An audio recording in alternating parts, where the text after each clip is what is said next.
Hello! Hello! Welcome back to Podcastmon, a Digimon podcast. This is part 2 of our Digimon Adventure discussion. Okay, we're starting off with episode 22, entitled Forget About It. Forget About It. So this is the introduction of Digimon and his mysterious boss. I love Digimon. I'm just gonna get right out and say it. Love Digimon. Camp. Oh, very camp. Very like old time. He's like a Three Stooges type villain, where he's just kind of bumbling. He sounds like he's from the mafia. Yeah, but like in the 30s. He sounds like a mafia underling. Yeah. This episode, Tai and Agumon have returned from their weird trip back to the human world, and they discover TK and Tokomon at an amusement park. But the dolls are fighting because Digimon is like, I don't know, TK, Tokomon, kind of a bitch. And TK's like, maybe you're right. And then Matt left TK at this amusement park. We discovered that all the other Digidestined have split up without Tai, which sounds like it would be the opposite. Yeah. Well, and the thing is, Tai comes back, and he's like, it's been like a day, and they were like, dude, it's been like 2 months. It's been 84 years. Yeah. So we learn at that point, or maybe it was explained to us before, but at this point we're fully aware that time in the Digi world moves much faster than time in the real world. So what to Tai was only like a couple days was enough time for them to split up and not see each other for a long time and get very far apart. Which is, I know they're kids, dumb. Yeah. That's dumb. Like, it's not done by the writers, and it's good writing, but like by the kids. We've seen that like Tai is, from our perspective as 20 and 30 somethings, watching the show from the 90s about children. Tai has got a lot of bravado. To me, seems like somebody that eventually you would not want to follow, but maybe his part of his character arc is becoming a good leader. Yeah. Just on that note, I also feel like Tai is kind of the type of leader that to kids seems like a leader, and then to adults you're like, oh, he's a bad... Because kids just see like anyone taking kind of authority and like making a strong decision to make some kind of step in a direction is seen as leadership, even if it's a bad step or done without consulting the group. At this point, Tai is like that. Yeah. So we learned that Digimon's plan is to drive a rift between Tokomon and TK, which he has done, and then he's going to feed them amnesiac mushrooms to like wipe their memories of each other and being Digidestined and everything, because his mysterious boss, wants to destroy the Digidestined, just like every other Digimon that they meet. Yeah. But Agumon has the revelation that these are amnesiac poison mushrooms and saves the day, and Patamon beats up Digimon. This kind of is like, take this. So is Tokomon digivolve back into Patamon? Yeah, Tokomon digivolves back into Patamon. Then Tai and TK and Agumon and Patamon hop on a like swan boat. Yeah, which is a recurring motif. Yeah, a paddle boat to head off in the direction Matt took. They're in the Boston part of Digiworld. Yeah. In the next episode, we see Joe is trapped in a diner working for Digitamamon, who is also working for the same guy, but under Digimon. Another victim of wage theft. Joe? Yeah. Well, Joe's only there because he didn't have any money to pay for... Yeah, but now every time he screws up, they take money off his paycheck, which is illegal. Yeah. So, a little bit of labor rights on your Digimon podcast. Didn't see that coming at you. You know, a lot of people are listening for the labor rights part of this podcast. I hope so. It's bold for us to assume that anyone's listening. Well, if they are, I hope they learned something. And so Matt comes to try to save Joe, and then Matt winds up getting stuck working there, and then starts to blame Joe for all of this misfortune, because now Matt is separated from TK, and if we've learned nothing from this, it's that Matt's only purpose is to protect TK. Yeah. But also the need to unionize. And, like, I don't remember. I mean, obviously, I never got the blessing of being transported to a digital world with my brother. But I would be like, okay, my brother can fend for himself. Also, he's got an angel. He's got a literal angel on his side. Yeah, he's got a guardian angel. Yeah. Where, like, Matt, love Gabumon, he's like a kind of frumpy he's seal thing. Big wolf. He turns into a wolf, he's a big wolf. And then we get this kind of montage of Matt kind of remembering what friendship is like and that he needs all of his friends and he can't leave Joe behind. And then Matt's crest of friendship glows. Garurumon digivolves to Where Garurumon. Ooh. Oh no, he's hot. Sure. Okay, a lot of these like butch Digimon are kind of sexy, like Anjumon, Leomon, Where Garurumon. I feel like for me the Where Garurumon has a little bit too, like the balance of animal to like humanoid is like a little too. You said about Leomon that he was hot, and he's a little like a lion man. Yeah, but lions are already hot. Okay. We're not gonna unpack this on this Digimon on this Christian podcast. This Christian Digimon podcast. This Christian mon podcast. Crucifix Mon. I'm so sorry if I'm offending anyone. By the way, I'm sorry if I'm offending any Christians or furries. I don't mean to. I don't mean to discriminate. I'm honestly more afraid of the furries. Yeah, me too. I respect and love them. So in the next episode, now Matt and Joe and TK and Ty and their Digimon are all together, and they're gonna go find their friends. Mm-hmm. And the next person we find is TK. Nope, we already have him. Yeah. The other short one, Izzy. Izzy, the other short one. Izzy, yeah. Oh and Izzy falls into a pit of depression and sells his curiosity. He gives up his curiosity, and then it like causes him to become like depressed, and that he's like causes Tentomon to like de-digivolve. He like his like eyes become like he just becomes like soulless. It's very it's kind of scary. And then Tentomon says like, oh, Tentomon gets his curiosity back. He like goes out and steals because they're in like some pocket dimension. Yeah, because I feel like Tentomon. Oh, and they're fighting against the gay stereotype Veidamon. Yes. Who is all the things that we love to see in a queer-coded villain. Yes. Such as his attack is Unidentified Flying Kiss. So we get the all-together not queer-coded Mega Kabuterimon. And this is sweet because I think that Tentomon says that Izzy's curiosity is what he loves most about him. Oh, that is sweet. And I think that's very sweet. Yes. And then we see Digimon is going to try to buy Izzy's crest or something from Veidamon. Yeah, there's like... So Digimon is causing trouble, still. Yeah, he's kind of the catalyst behind all of these also, little situations. I would like to say that TK was awfully trusting for a Digimon called Devimon, when Patamon literally died defeating Devimon. I mean, maybe he heard Demi and he was like, well, I'm cool for the summer. That's probably what it was, even though this show took place in 1999. Yeah. Demi Lovato probably watched this show at some point. Demi Lovato's listening to our podcast. I love them. The next episode, we see the divalicious, gorgeous Mimi living as a princess. This is like my favorite of. I like the restaurant part, but this is my favorite of all of this portion. This portion, yeah. Well, because it's about Mimi and we love her. Yeah, but also like the setup of it is also great. Yeah, because the Ty and everybody else doesn't know who like. Oh. Wait, we forgot that there was a split up because so now the group is who's all reunited? Joe, Matt, so TK and Matt went one way, and Joe and Ty went the other way, and and one of them found Izzy. So Matt and TK found Izzy. Okay, so now it's just the girls. Now they gotta go find the girls.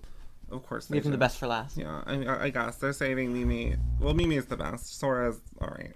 We'll talk about it on the tier list. Sora is underwritten. So Mimi has become the queen of Geckomon and Otamamon, and they are trying to use her beautiful voice, which we discussed earlier. They pre-established that Mimi cannot sing. Yeah, it's like one of her character traits that isn't being spoiled. But I guess she can sing now. Yeah, she learned. She had a lot of time to practice. I guess so, because Ty was gone for apparently like 3 months or whatever. Yeah. And so she's gonna wake up Shogun Geckomon with her beautiful voice. But Mimi is like too involved in this princess life. She finally has the life that she's been wanting this whole time. Being like the princess diva. She's pampered. She sits on a big throne. Yeah. She has a bunch of people telling her how much they love her. Yeah. Big, honestly. And she gets a cool outfit. What a mood. Yeah, she gets a cool outfit. But she imprisons Ty and the others after they attempt to record her voice. Yeah, because that's the thing, is she's been withholding it. She's been like, she's like, my voice isn't ready. I need to, because she knows as soon as she sings. She's like, oh, I need this to be a better, I need that. Yeah, because she knows she'll either be exposed as not a good singer or it'll work, and then they'll be like, okay, bye. And she's like, no, I don't want that. I want to stay. And Palmon Palmon and Mimi get into a fight. They do. Because Palmon is, like, Mimi's voice of reason pretty consistently throughout the show. Yeah. Palmon and Mimi get into a fight because Mimi is being very spoiled, and Palmon calls her out on it, and Mimi does not like that. And then she imprisons them all Including in the dungeon, Palmon. including Palmon. And then Mimi has a nightmare, but I think she's awakened. She's like relieved from her nightmare by a mysterious person. Who could it be? But so she awakens from her nightmare. She apologizes, and she awakens Shogun Gekkomon, and turns out he's big mad about that. Yeah, he was like, I just wanted to sleep. Yeah. What the hell, man? So he attacks Mimi, and instead of getting, this is where I feel like we should have gotten Palmon's Digivolution. Yeah, it's weird that everyone else had happened, like, here, and then it didn't happen from Yeah. Palmon. It's very weird. So we got Metal, Greymon becoming Metal Greymon again. But I think we should have gotten Togemon digivolving into Lilymon here. Would have been nice. Would have been nice also just, like, because Lilymon's cool. She's pretty. Yeah, we stand. So in the next episode, we finally find Sora. Mm-hmm. And we figure out that she has been helping them all in secret. We see her, whispering to Agumon about the mushrooms. Mm-hmm. We see her, attempting to fix Devimon and Digitamamon's, plots to keep Matt and Joe. Mm-hmm. But she's been doing it all secretly, behind the shadows. Secretly. Sora has been convinced. Oh, and Sora also has all the tea on all the crests, because apparently her and Biomon overheard Devimon talking to his mysterious boss, who only appears in a cloud of bats. Yeah. Interesting. He's a baseball player. Hitting home runs. Okay, home run mon. Home run, Grand Slam mon. Oh no, home run mon's attack is Grand Slam. Yeah. Okay, anyway. And yeah. A delicious breakfast for a great price. Okay. Not even okay. So Sora has all the tea on everybody's crests.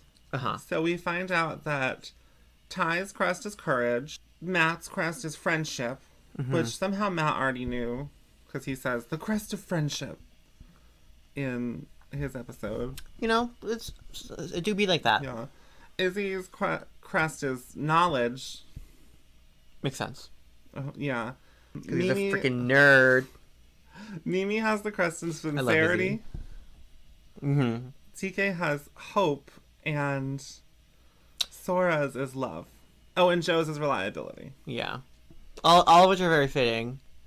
I think so. Although I feel like TK's hope is, very much tied to the fact that he is a small child and has no concept of, pessimism. They're all small children. Yeah, but TK is, a small squared. They're all, 11 and 12, yet have, so much angst. I had angst when I was 12 because I was like, oh shit, am I gay? Am I going to have to deal with this? And then I was like, okay, cool. By the time I was, 15. Am I going to have to deal with this? You're like, oh, man. This really really is gonna mess with my 5-year plan. This just took half the state so I could live off the map. But you know what? Well, there is no homophobia in the digital world. No, there's not. They said gay rights. Well, they said nothing about gays at all. But we assume.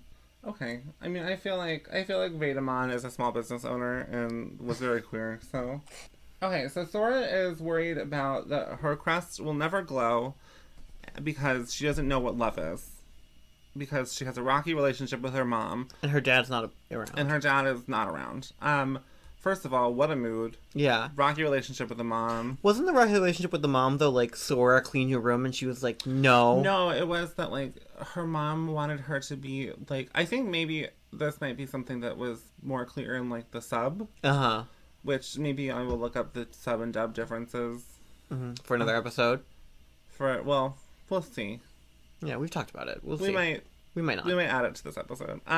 It was that her mom wanted her to be more feminine, and Sora wanted to go play soccer. And then when Sora hurt herself, and she couldn't go play soccer, her mom forbid her from it, and she Sora ran away because she was like, "Well, my mom doesn't understand me." It was an actual grievance.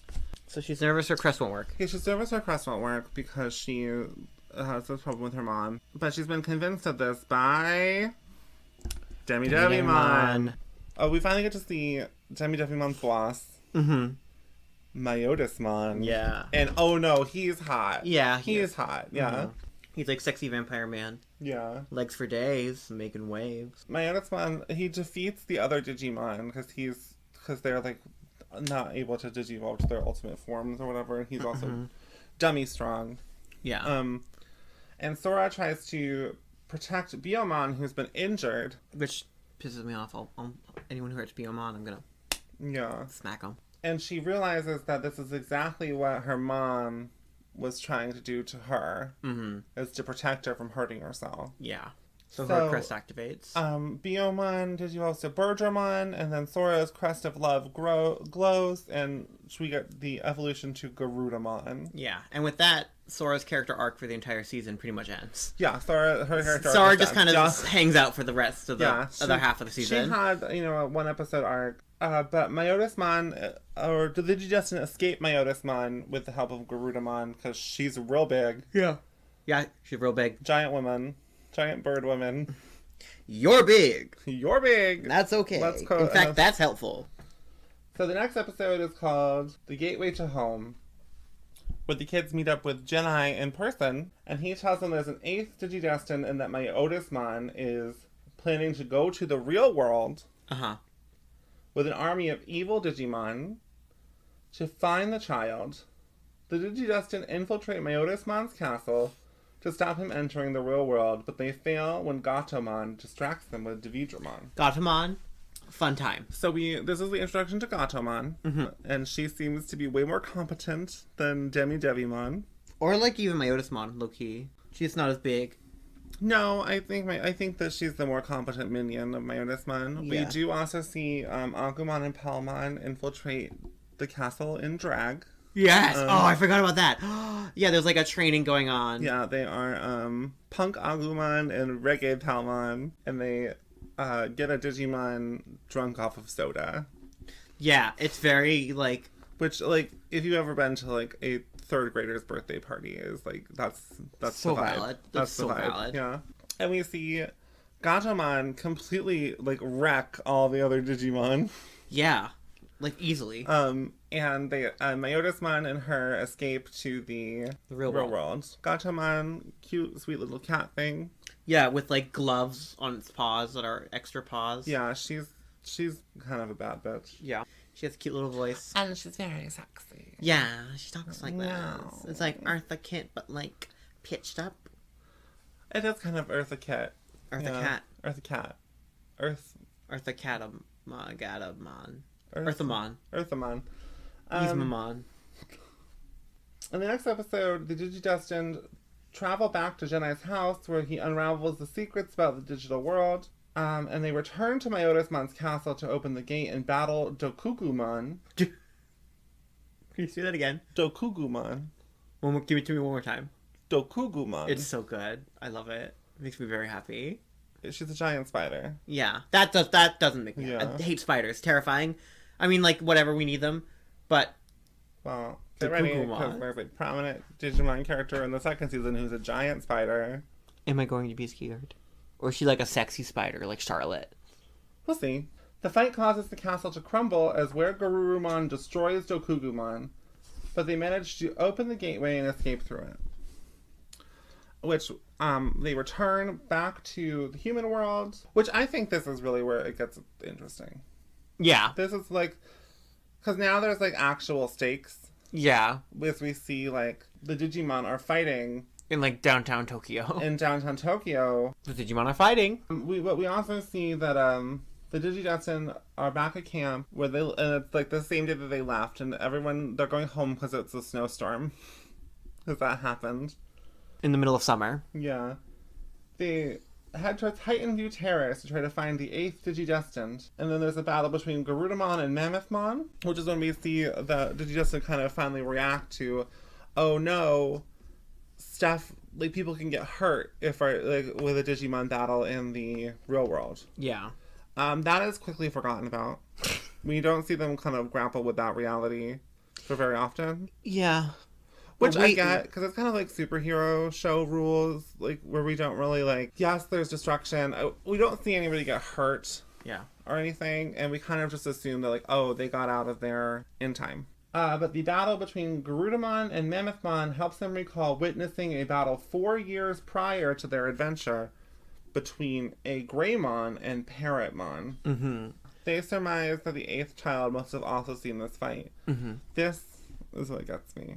So, if you're a long-standing Digimon fan, such as myself, Mm-hmm. you would have known that there was a prequel movie to Digimon Adventure released in Japan, also titled Digimon Adventure. That's confusing. Yeah. It was I think it was kind of like to sell the series. Uh-huh. In America, it was released as part of Digimon the movie, which is kind of confusing. But anyway, there is one character who is heavily featured in the Digimon Adventure prequel film that for some reason our protagonist, Tai, doesn't automatically assume is the 8th Digidestined. And it's his sister, Kari. Yeah, she's chilling.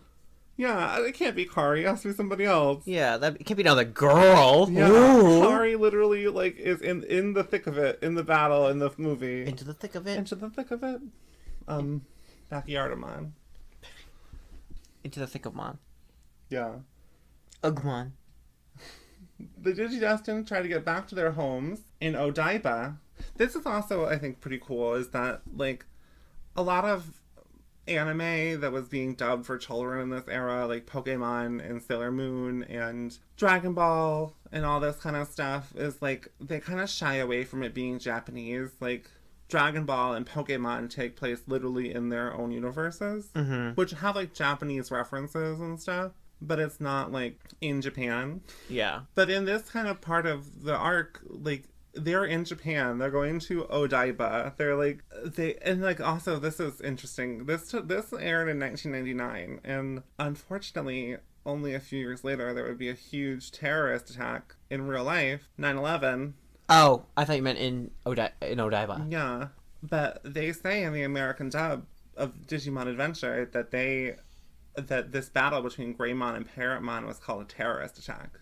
Yeah. And they use that wording. They say the words terrorist attack in an anime for... I don't know. I think this is, like, evidence that Digimon has always been a little bit more, like, less anime for children and more an anime about children. Oh, yeah. I mean, we've seen it before and we'll continue to see it. The show's kind of scary. Like, there's some scary stuff going on. We've seen, like... Izzy lost his motivation to live. Yeah, and we've definitely seen, like, TK and Matt struggle with divorce, and Joe struggles with, like, the societal pressure to, like, succeed because of his family or whatever, and Sora has... Sora's already completed her character arc. She's great. Yeah. So they try to get back to Odaiba, but after missing their train stop, and they spend all their money on food, which I'm like, where did they get money? Yeah. I guess they had, like, camp money? Maybe, and, like, I guess there was no need for money in the digital world. Yeah. Eventually, they end up getting a ride from Sora's cousin, Dwayne. Who just kind of finds them on a bridge. Yeah, this is a definite change from the sub. Yeah. This is just an old man who picks up the kids because he thinks Sora and Mimi are cute. And he's not an old man. He's an adult man. He's an adult man. And I'll kick his ass. Yeah, we'll fight him. But he'll catch these hands. This is also, like... He'll catch these claws. This is from like... Agumon. Pepper breath. Yeah, Agumon will... Palmon will take care... You know who will take care of business? Togemon. Togemon. Yeah. Needle spray! Yeah, she'll be like, alright, you son of a bitch. You lousy skank. Yeah. So, this is, like, a welcome change for me, because I don't need to see, like, adults hit on children. No. Because before that, we even see, like, this woman stops to pick up Matt because she thinks he's handsome. Yeah, it's not good. And I'm like, that's weird. That's bizarre. Like, illegal. It's illegal. And straight to jail. I'm like, why? Yeah, to jail. Bonk. No. So, and then after they, there's kind of there's traffic stopped. Koromon poops in Dwayne's car. That does happen. Which, like, go off, Koromon. And Izzy accidentally gets pushed off a bridge by Dwayne. Because they're fighting about the poop. Because they're fighting about the poop. Hijinks ensue. And then, Ikakumon battles Geisomon in the river that they're over. And, or the ocean, I guess it's an ocean. And Ikakumon carries the Digidestined back to their home. Yes. So then we see that the Digidestined and their Digimon have settled in. They're hiding their Digimon by pretending they're stuffed toys. Yeah, that they got summer camp in the mountains. The mountains. Famous for their Build-A-Bear industry. Yeah. But the 8th child's Digivice gets carried off by Ty's cat, Miko. Real cat. Not Digimon, just real cat. cat. Normal cat. Yeah. Cute cat. I want to pet it. I want to be friends. It friends. sets off a signal that brings Devimon, Raremon, and Izzy. It signals all of them that like the game is afoot. Mm-hmm. Kabuterimon defeats Raremon, who attacks a nightclub. I forgot about that. Raremon is like just a pile of garbage. Like it's a pile of rotting flesh. It's not my favorite. No. Would 3 out of 10 would not hug. No, I think that 3 out of 10 was generous. Oh, this episode aired the day after my birthday in 1999. You did it. In Japan. In America, it aired in December. You still did it. But Izzy and Tentomon find no results of the Digidestined. Okay, the next episode is called Gatomon Comes Calling. I've realized looking at these episode titles that the American dub is much more about, like, this is what's, like, the episode is titled after what's happening in the story. Yeah. The Japanese titles are what's happening in the episode. Because this episode is called Gatomon Comes Calling, and then Gatomon meets Kari for the first time, and she is unable to kill her. But the Japanese episode title is Tokyo Tower is Hot, Death Marimon. And that's referring to the battle that Sora and Mimi have with Skull Marimon at the Tokyo Tower. I guess that is like the main action of the story, but like the plot, the point is that Gatomon and Kari meet. Yeah. Interesting. The next episode is devastating because we see kind of our first major like death. Yeah, this one hurts. I think this is kind of supposed to be taking place after the Geisomon fight with the Ikakumon taking them all home. Mm-hmm. So we kind of have jumped back in time. But TK and Matt, we've established, are children of divorce. So they're like, Matt is trying to escort TK home. And Patamon kind of makes a comment about them being really cute as brothers. Yeah, which is a nice thing to say. And then TK kind of gets offended because he's a boy. He can't be cute. He's 8, and he thinks Patamon's making fun of him and stuff. It's a flimsy. Yeah, I get it. Like, as somebody who like works with kids, I get it. Like misunderstandingly this happens. Yeah. But not TK's finest moment. Yeah. TK needs a TO. So Patamon flies off, and then Matt and TK have to follow him into Shibuya, which is like a big, like, kind of shopping district, pop culture, media kind of stuff. From my understanding, I've never been to Japan, but from everything I've seen and read, that's kind of what I've gathered it to be. They encounter Pumpkinmon and Gotsumon, who are members of Myotismon's army. Mm-hmm. But they're kind of playing hooky. But they're more interested in having a good time. Yeah, they're more like... I don't even know how to describe it. They're like, look at all these cool human... Okay, if you know Harry Potter and you know how Ron's dad is always like, what is this? And it's like a broom. And it's just like a human broom because he's so fascinated by like normal muggle stuff. This is kind of the energy that they're giving off. I guess. I think they're not malicious, but they're more mischievous about everything. Yeah, they are mischievous about it because they're literally like a rock goblin and a puppet with a pumpkin head with an axe in it. Yeah, he's like a... Mm-hmm. He's a jack-o'-lantern who's supposed to indicate like a man being chopped in the head. So we meet stuff. We meet Pumpkinmon and Gotsumon here. And they are both kind of small Digimon. Yeah, they're little. But we've seen Digimon, they Digivolve. Mm-hmm. So the stages we've seen are Baby, In Training, Rookie, Champion, Ultimate, and then eventually Mega. Mm-hmm. What stages do you think Gotsumon and Pumpkinmon are? They seem like they would be not in training. No, In Training is like when they're like bigger but still like babies. Yeah. They seem like they would be... Like, maybe, like... Oh my god, the one above what Agumon and all of them are. I'm blanking. Champion, yeah. They seem like they would be champion at best. Because they're small. Well, because you've seen Gachamon. She's a champion level Digimon, but she's very small. Yeah, and they're small, and they're also, like, a little dumb.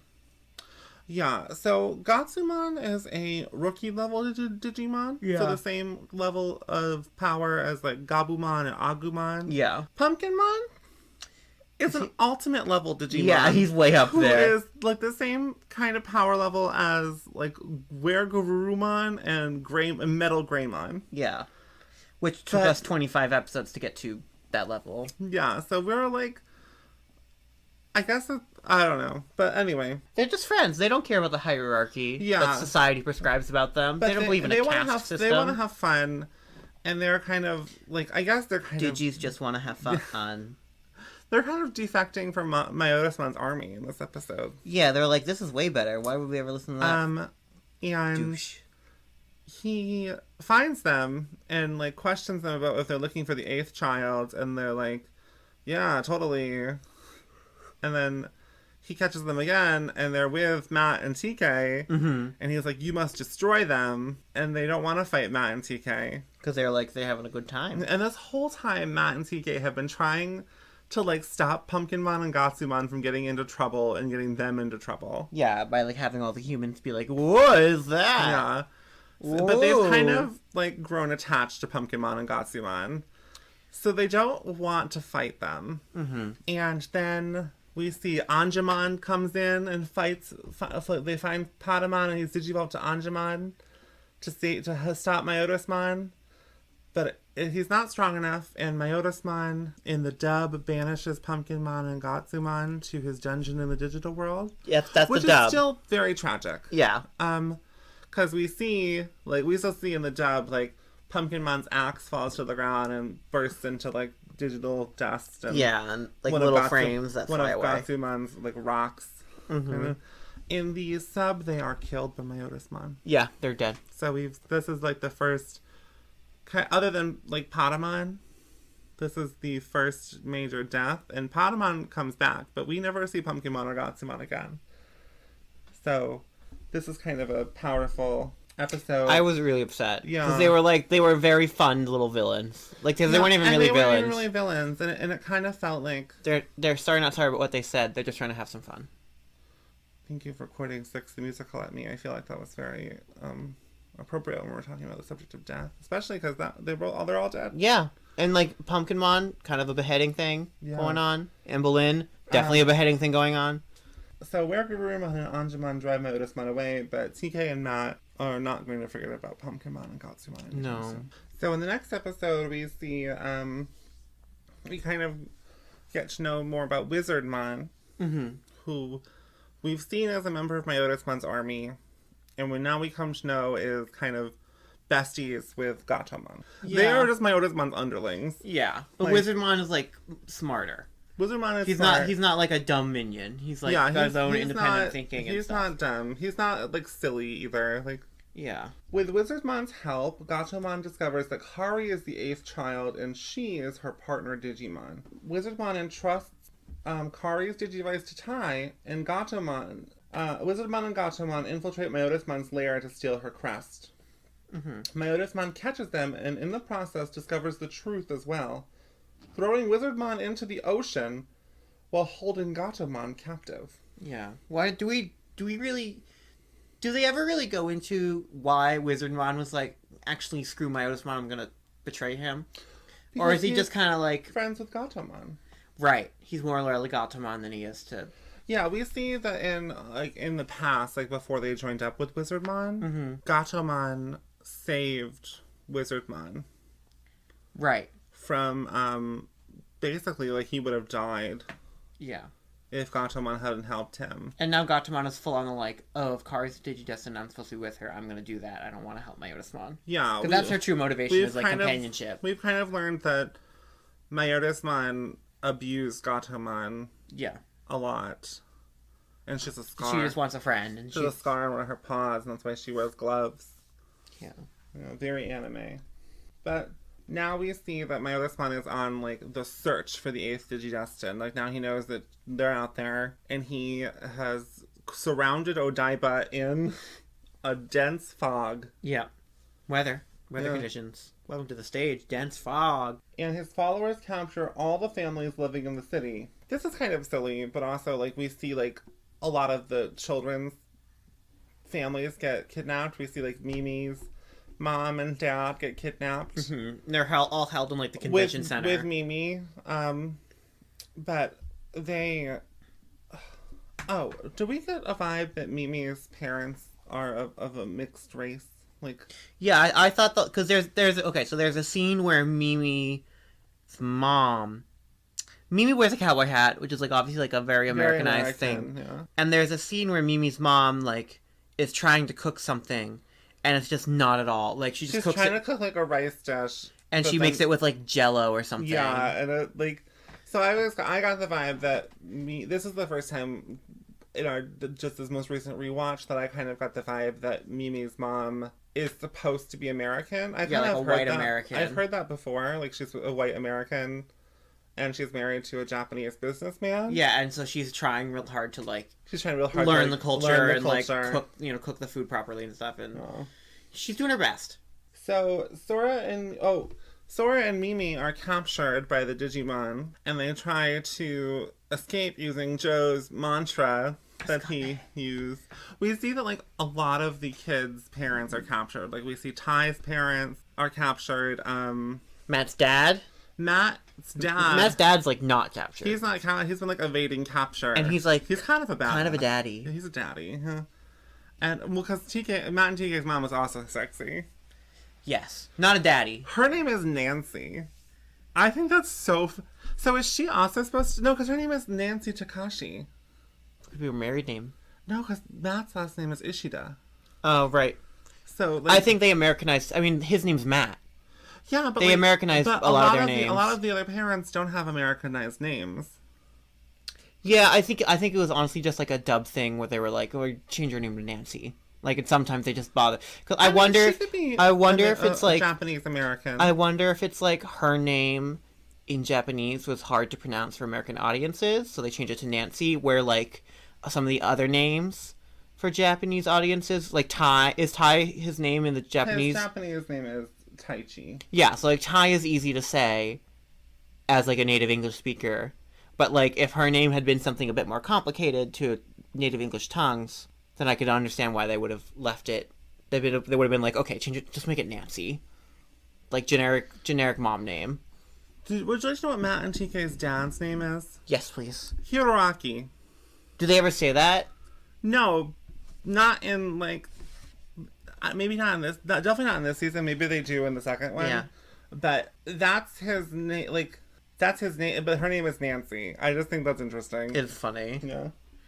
Anyway, so whose parents are Ty's parents are captured? Yeah. Sora. We do see Sora's mom team up with Biyomon when Biyomon saves Sora's mom from the Bakemon. Yeah, and they're all just like kind of cool with the Digimon thing at the end. Yeah. Because the kids have now also exposed the Digimon. Like, yeah. When they had to, like, rush out, they were like, oh, by the way, this is my Digimon. Yeah. And the parents were like, what? Okay, I guess. Whatever. A friend of Ty's is a friend of mine. So Sora's mom and Biyomon try to escape, and then we have a revisit. They try to infiltrate the convention center to try to save Sora. Yeah. And the others. And we see a revisit of Sora's one character arc where Sora's mom asks Biyomon if Sora hates her. Yeah. Which Biyomon says no, Sora loves you a whole lot. Biyomon's just like, that's kind of a weird position to put me in. I feel like that's... Yeah. Sora talked to me in confidence. I have a closer relationship with her than you, and you're asking me to divulge her secrets to you. So now I'm forced to either lie to you or betray my friend. Kind of rude of you. Anyways. So they use Joe's Buddhist mantra that he used earlier to fend off the Bakemon, which is just Bakemon lose your power in the American dub. Is that... Yeah, I didn't understand what was going... It's a Buddhist mantra in the sub. Okay. Which is interesting. Implies that Joe may be of a Buddhist faith. Yeah, I don't know how popular Buddhism is in Japan. I think it's one of like the major religions in Japan with like Shintoism and Christianity. Oh, okay, I never knew that. But Phantomon is unaffected, and Dark Tyrannomon overpowers Togemon. And then after Mimi decides that there's something she has to do because her friends are in trouble, her family may be killed by Myotismon, and there has to be something she could do. Her crest of sincerity glows. She digivolves into Lilymon. Yes. Togemon digivolves into Lilymon. Total babe.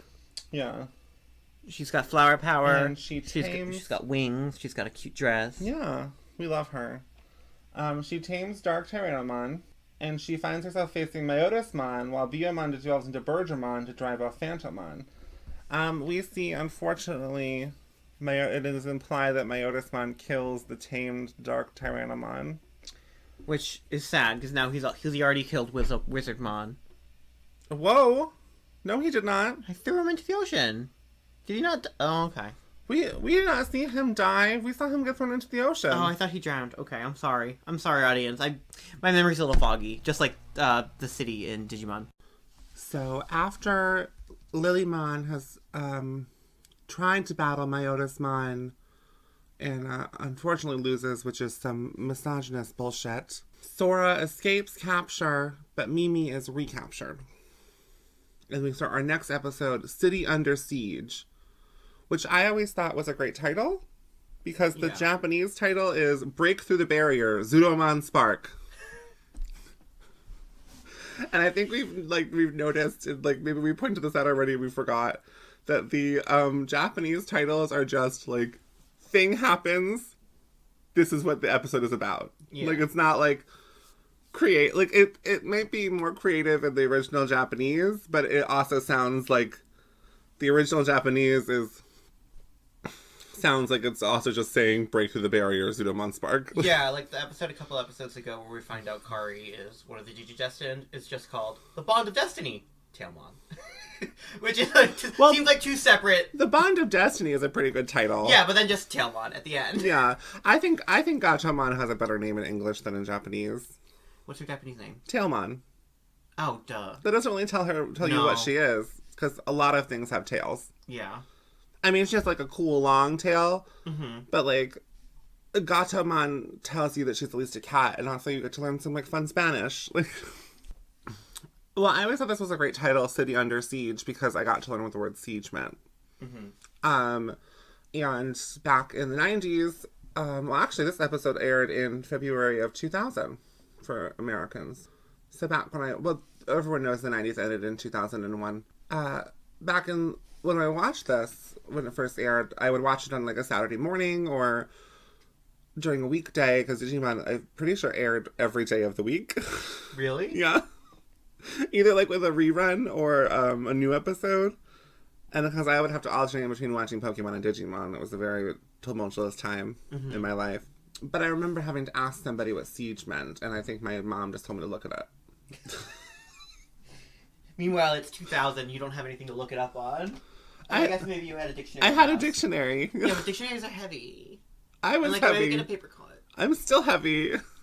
So in this episode, we see Mimi being recaptured while Izzy heads to the Fuji TV station where Myotismon is, like, held up. Mm-hmm.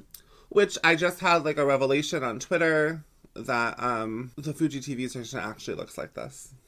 Oh, that's cool. Yeah. And we see actually, like, there's a giant saw, like a hand saw, like, in the ground. Mm-hmm. And I thought that was, like, a Digimon thing. No, there's really is that in Odaiba. So it's like super accurate to the actual... Yeah, which is, like, crazy, because a lot of early 90s, or, like, 90s anime in general, they would, like, pretend, especially the ones for kids, they would pretend that it was, like, America, but still, like, have Japanese text in the background. Like, yeah, but instead they actually, like, did... This takes place in Japan. Like, Digimon walked so GTA could run with their hyper-realistic worlds. Was the first Grand Theft Auto out by this point? I don't know. The only one I've ever played at all is Grand Theft Auto 5, which is, like, an extremely, like to-scale replica of Los Angeles, basically. Oh, okay. Which is, it's kind of crazy. Anyway. I've never, GTA-mon. I don't know. Grand Theft Auto-mon. Honestly, Grand Theft Auto-mon sounds like the title of an episode of Digimon. It really, you know what? It does. So, it's like it's another weird, like, mechanical offshoot of Agumon. Well, we have mechanical Agumon. We have Metal Greymon. I know. There's, like, another. Anyway, let's get back to the episode. Joe and TK are traveling back to the Odaiba Bay, and they find Wizardmon in the water, so he's not dead. I'm sorry. I thought he was dead. But they are attacked by Mega Siegermon, who is not a Mega level Digimon. He's an Ultimate level Digimon. But they called him Mega Siegermon. They why? I don't know. Why they do that? Because Bandai Namco do be doing stuff. TK saves Joe saves TK and Wizardmon, but is gonna drown. And then Ikakumon digivolves into Zudomon. Hence the title in Japanese being Zudomon Spark. Why is it Spark? He doesn't have electricity, does he? He has a hammer. Like Does that generate electricity? Like the sparks of a hammer. Oh, okay. There's also like thunder and lightning like happening in the background of his Digivolution. Well, he has a vaguely like... Thor. Yeah, Thor kind of presence.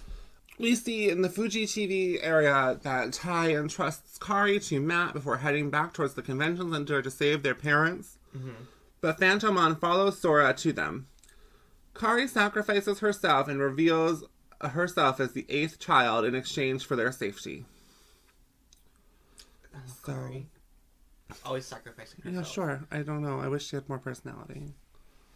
Although I do, like, with the reboot, when they tried to make her seem autistic, I kind of enjoyed that take on her a little bit more. But I also kind of see it more in the original, too. She seems to have, like, a barrier between being, like, socially aware, which could read as her being, like, innocent and light. But also, like, why couldn't someone who's autistic also be those things? So, in the next episode is titled Wizardmon's Gift. The Japanese is Perfects Attack Together, Sparkling Anjuamon. I wonder what happens in this episode. Wizardmon comes to the Christmas party with a fruitcake, and everyone begrudgingly accepts it, even though no one really likes fruitcake, and that's his gift. Mm-hmm. And Anjuamon is sparkling because of the tinsel. She's a hot girl. Well, yeah, that too. Mm-hmm. The Digidestined reunite at Fuji TV station to fight Myotismon and Phantomon. Myotismon tries to kill Kari and Gatomon. But they're so little. Tries to kill Kari and That says this on Wikipedia. Tries to kill Kari and Gatomon. That's so weird. Just kill not even in like a Digimon way. Just no, like I mean, remember he killed Pumpkinmon and Gatsumon, and he killed the Dark Tyrannomon. Yeah. God bless our troops. Wizardmon then... Well, we also see Wizardmon, like, bond with TK and Matt's dad a little bit. Oh yeah. That's... I kind of always felt like... I don't know if you're, like, a big Digimon stan like I am. You probably know of Karn EX on YouTube, and he did a whole... Oh, we stan. He does a lot of videos of, like, partnering characters who don't have partner Digimon with partner Digimon. And I always kind of thought that, like... Matt's dad and Wizardmon. I'm into that. I don't know. I feel like they'd be like drinking buddies. Two daddies. Yeah. No, I'm just kidding. Or am I? But when Myotismon tries to kill Kari and Gatomon, Wizardmon sacrifices himself to protect them in one of the most devastating moments of my childhood. Now he's dead.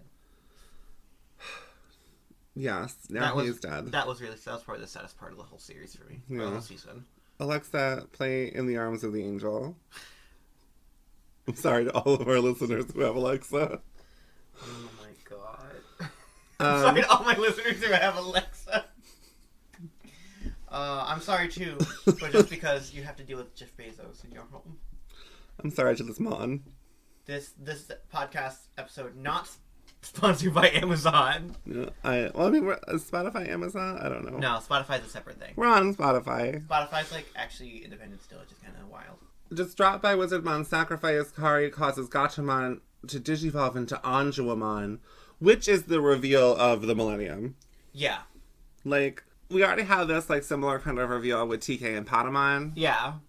But because, like, I mean, there was, like, 13 episodes of build up to that. Of Patamon digivolving into Anjuamon. Yeah, and it was, like, noticeable that, like, all the other Digimon had digivolved several times, and Patamon was like, hi, Patamon! But there's also, like, it's also, I don't know, it's just neat to see God. I think because there was, like, stakes in that first Devimon arc, where, like, they're trying to get back home. But this is, like, there's real-world stakes, like, their parents have been kidnapped, hundreds of children across Tokyo have been kidnapped. Mm-hmm. Like... the city is being blocked off from the outside world, like, and the reveal of Anjuamon is, first of all, it's a cooler Digivolution sequence. Yeah, it's very cool. She's a girl boss. She is a Extra girl points boss. for being a girl boss. My brother got me an Anjouamon figurine for Christmas. Let's show the listeners. I'm just kidding. We can't show you. It's an audio medium, but we'll post it on our Twitter. Follow us on TwoGaysPod on Twitter. Yeah, if you're listening to this, you probably do follow us on Twitter. But if you don't, if you listen to this, thank you. Yeah, if you listen to this, you deserve a little kiss goodnight. Yeah, a little soft one on the forehead. Yeah. Gatomon, Digivolving into Anjouamon, help. Well, she first uses her, like, I think it's an attack, but in the American dub, I don't think it's, like, labeled as an attack. So I'm just gonna call it her feminine wiles to, You could call it that, yes. Revitalize all the other ultimate level Digimon and Anjouamon. And then they all use a combined attack, which is, like, cool, because it's all, like, all the other ultimates combined attacks that we've seen before. Then Anjouamon uses her celestial arrow to, destroy Myotismon. Yeah. However, a fog still remains above Odaiba. A dense fog. She's still performing. The fog is deep. She's doing This Is Me, and then it went straight into Never Enough. She's really feeling her Oh hopes. my god. We really are two gays with a Digimon podcast. We really live up to our name. One thing I really like about this is, like, by virtue of being Anjouamon and Anjouamon, like, the story, like, it kind of creates a pairing between Patamon and Gatomon, and also, by extension, TK and Kari. It kind of helps bring their storylines closer together, which I like. This is where I feel like the shipping of TK and Kari really starts. And I wish Kari had more going on for me, but I really love Anjouamon. Yeah. Well, I guess I'll see in the second season when I watch it. Yeah. Whether my opinion of Kari is like, oh yeah, she needs more character development or not. Because we only get her for like 20 episodes. Yeah, she has a lot of screen time, and we'll see that a lot of it is dedicated to exposition. Yeah, there's also, spoilers, a lot of it is her being like sick and unable to do stuff. Yeah.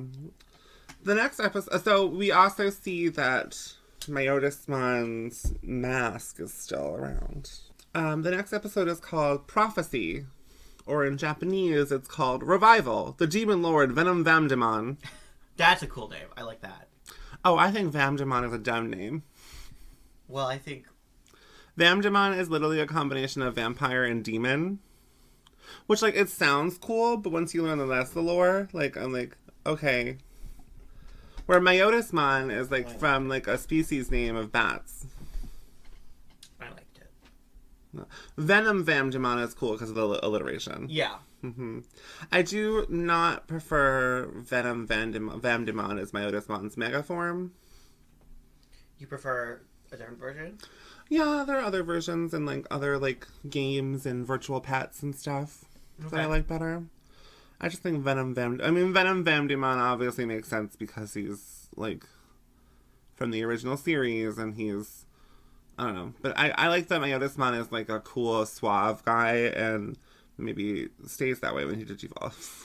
So the next episode, we got a prophecy from Genai, which we have not seen Genai in a couple episodes since they got back to the human world. So the prophecy is given to Izzy on his computer, and it says, "The sky will be darkened by the wings of many bats. The fallen people will invoke the name of the undead Digimon King, and when the clock strikes the hour of the beast, the undead king will reveal himself in his true form as the beast.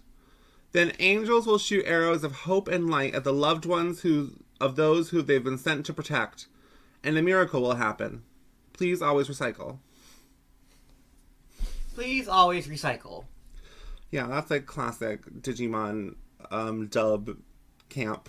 Yeah, they're like, oh, in Japanese this prophecy lasts an extra line. What can we add in? Recycle. Well, this is also like, this is very foreboding for Digimon, I feel like. Because, like, Digimon's been kind of scary at some points. Like, Devimon was very scary. Nothing in the Edamon arc was very scary. Well, I think, actually, Skull Greymon was pretty scary. Oh, yeah, when they attacked them in the Coliseum. Mm-hmm. And, like, the fact that it was, like, a sweet little Agumon. Yeah, that was scary. Also, is that the arc where Izzy, like, loses his will to live? No, that's in the Myotismon arc. Okay. But yeah, it's terrifying. But this is very, like, foreboding, and it clearly is about Myotismon. Okay, so the kids, after they get this prophecy, they're like, we don't know what this means. Because, you know, in typical Digimon fashion, something is presented to them as information that's important, and they're like, ooh. Yeah. Might as well go find another vending machine in the desert. But in this situation, it is a little bit warranted because they are concerned about their families. Yeah.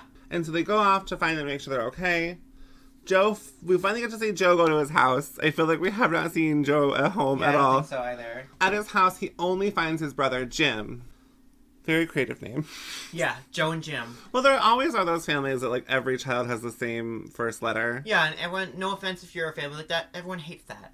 Everyone's like, go, stop. I just always feel like those kids are a little weird. Well, it's like they're already siblings. They have enough in common. You don't need to, bind them together by having similar names. Like, they can just be siblings and have that be okay. And, like, if it's 2 or even 3, it's not too bad. But when it's, like, 5, like, when it's Kim, Chloe, Courtney, and the other ones, when you're Kylie, when you're stretching to, basically this is a call out for the Kardashians and also George Foreman. and the Duggars. We have several things to call the Duggars out about. Yeah. But that's for a different podcast. Yeah, but we're censoring ourselves because we're hoping they'll sponsor us. The Duggars? Yeah. No, we need to, no. No. I'm joking. We don't no. Our show is called Two Gays and a Digimon I know, it's podcast. called comedy. Okay, but so Joe finds Jim, but they can't, their parents are nowhere to be found. So they probably got kidnapped by Bakuman. Once Joe returns to the group, they split up, with one portion going to the convention center and the other trying to find a way through the thickening fog barrier. Into the thick of it? Into the thick of it. Joe and his brother, Jim, arrived at the convention center to talk about Joe's future career, and they talk about Joe's future career as a doctor, which seems to be something that Joe's father wants rather than Joe himself. Okay, so, spoiler alert, we're recording this second half of the audio way after the first half because technical difficulties. And so we thought we had the whole first season in the bag. We were ready to start recording season 2. And we see in season 2 that Joe is still studying to become a doctor. Yeah. So it's not like this conversation really changed him. So I wonder if it's slightly different in the original version. Because Joe seems to, kind of start to take what his brother is saying to heart. But he doesn't really take it to heart if he's still studying. I don't know. It's weird for me.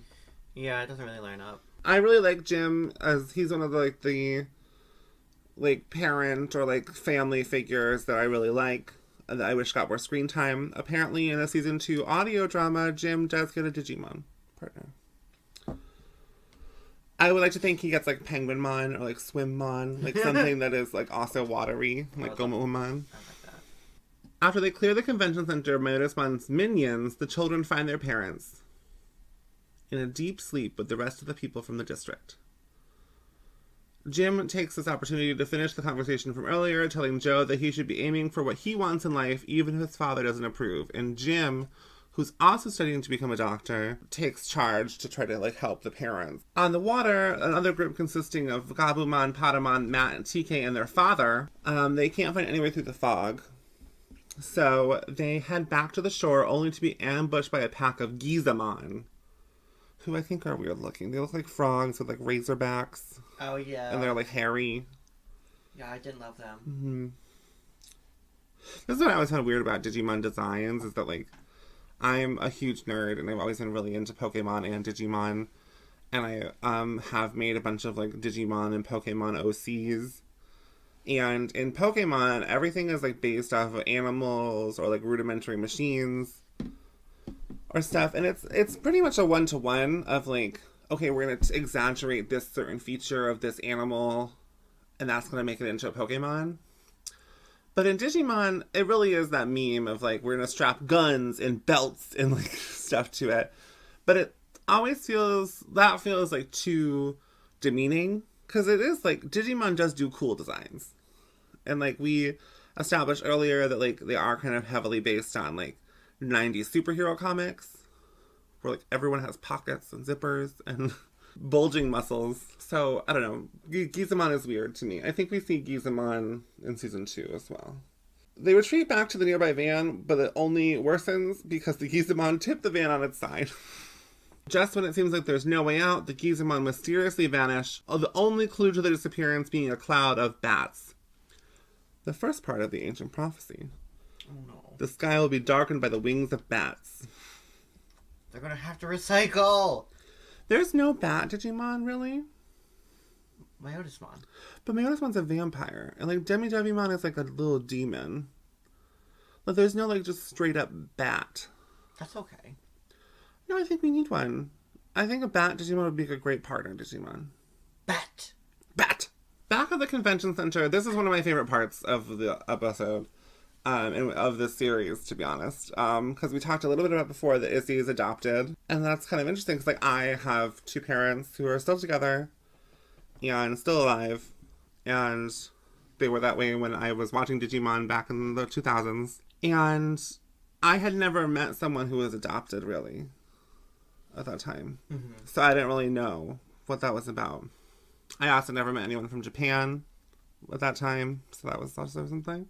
And so Izzy's parents at this point decide to reveal the truth concerning Izzy's adoption. Izzy had been in denial about it, and then he kind of confesses that he is obsessed with the computers because he's a result of his denial. Izzy and his parents seem closer than ever before. This part makes me cry every time. I love Izzy's mom is the best mom in Digimon Adventure. Don't at me. Ty's mom is a close second. Oh, Mimi's mom.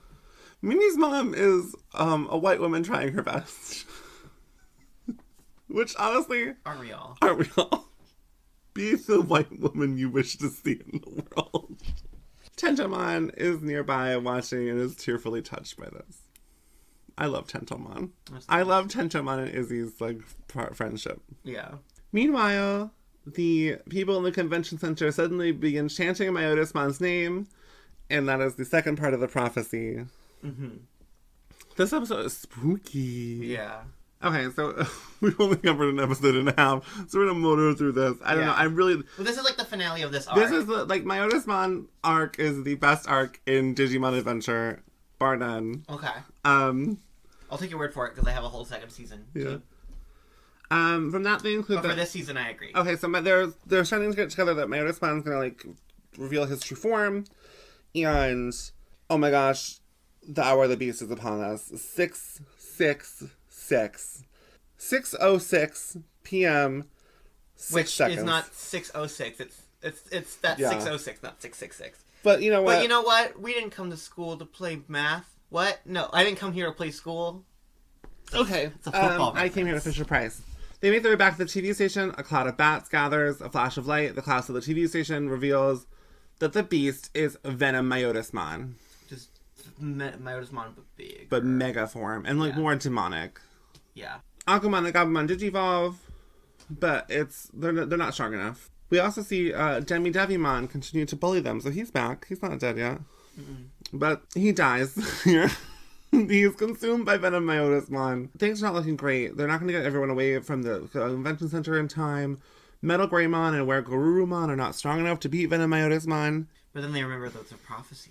Yeah. Well, Gatomon remembers as a prophecy because Gatomon's the best character of all the Digimon. Yeah, Gatomon's the smartest one. And she insists that only she and Patamon can go.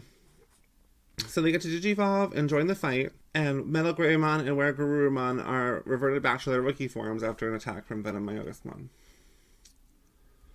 Izzy can study the rest of the prophecy, and Anjumon and Anjumon must fire arrows of hope and light at Matt and Tai, because they are the loved ones of TK and Kari. And we get to see them warp Digivolve to War Greymon and Metal Garurumon, the resulting miracle. So the next episode is called The Battle for Earth.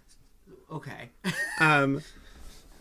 It's called The Battle for Earth. But you just decided to... But it decided to be Will Smith. Yeah. Venom Myotismon is defeated after he exposes his weak point, which War Greymon and Metal Garurumon exploit. The fog clears to reveal the digital world reflected in the sky, and the Digidestined realize that the boundaries between both worlds have begun to intersect. Which is bad.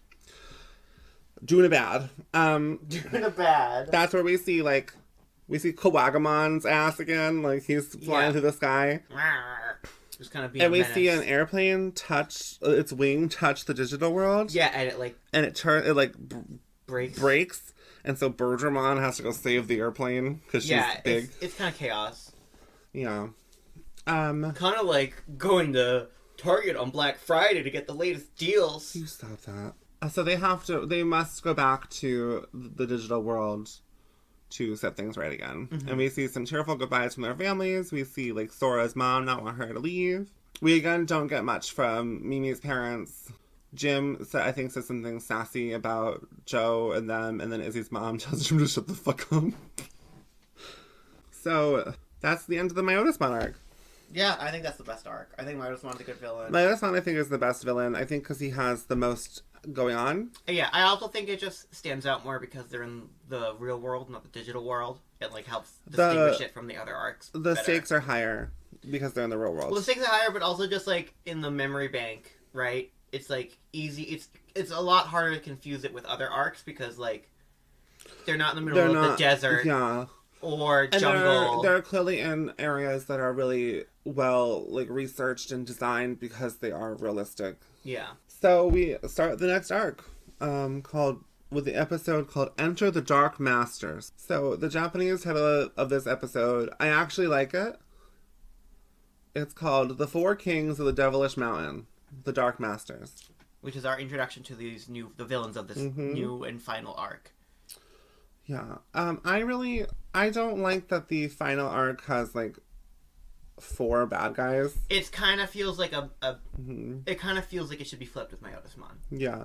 Also, we see that, so we just got the Mega Digivolutions of Agumon and Gabumon. Mm-hmm. War Greymon and Metal Garurumon. Yeah.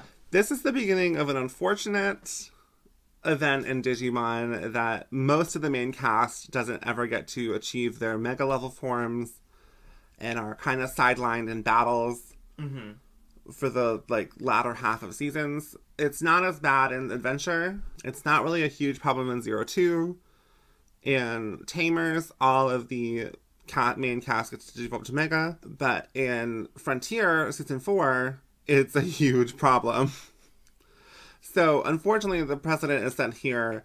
I kind of wish that the Dark Masters arc was a little longer than it is, because, one, it's more Digimon. It feels rushed. And it feels rushed. And it would be cool to see some of the other kids get to Digivolve to Mega. Uh-huh. And, like, we haven't even seen Angemon Digivolve to his ultimate form yet. And he has a cool episode where he Digivolves in this arc. But, like, wouldn't it have been cool if, like, Magna Angemon, who is his ultimate form, spoilers, got to defeat Venom Myotismon instead of War Greymon and Metal Garurumon? Yeah. So, because, I mean, Angemon got to defeat Devimon, so... Yeah. But I guess Angemon defeated Myotismon. He did air quotes. You can't see that because we're an audio medium. This is an audio medium. He did air quotes on that. I know. So as they return to the digital world, it's all dark. They return to what we assume is File Island, like just how they started. Mm-hmm. But everything's dark and scary. And they encounter Chumon, the mouse-like Digimon that was infatuated with Mimi in the first arc. But Chumon is always with his friend Sukamon, and we reveal that when the Dark Masters took over and they shifted the way the digital world is composited, Sukamon died. He fell into a pit and died. And it's sad. It's sad. This arc, instead of, like, the stakes being raised because we're in the real world and, like, people are in real danger, it's sad because we're going to see a lot of Digimon that we befriended in the first arc die. Yeah, it's not fun. It's not the most, like, it's not Laird. It's not my favorite thing, but at least in this we know that since they're dying in the digital world, they'll be reborn. So the Digidestined face the Dark Masters, who overpower their Digimon. And Chumon sacrifices himself to protect Mimi. Because she had had enough of Piedmon's bullshit. Yeah. Well, they come back and Chumon's like, everything's in chaos. Chumon explains to them what's been going on. Yeah. Oh, I probably should have revealed the Dark Masters as well. They're Piedmon, who's like a clown. Yeah. He gives very, like, Pennywise energy. Yeah, and he's clearly, like, the leader. Yeah. I thought Piedmon was a woman, actually, when I first watched Digimon, because I desperately wanted more female Digimon. Mm-hmm. There's also Metal Seedramon.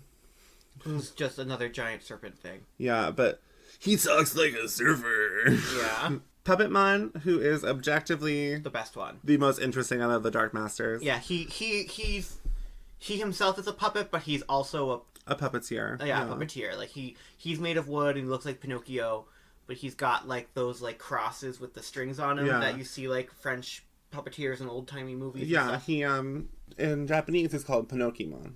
Yeah, and he can control like objects and stuff. Which I kind of wish that they kept his name Pinocchimon. Yeah, that would have been. But then there's also Machinedramon, who's just like a big metal angry thing. Mm-hmm. I think he's kind of scary though. He has a scary voice. Yeah.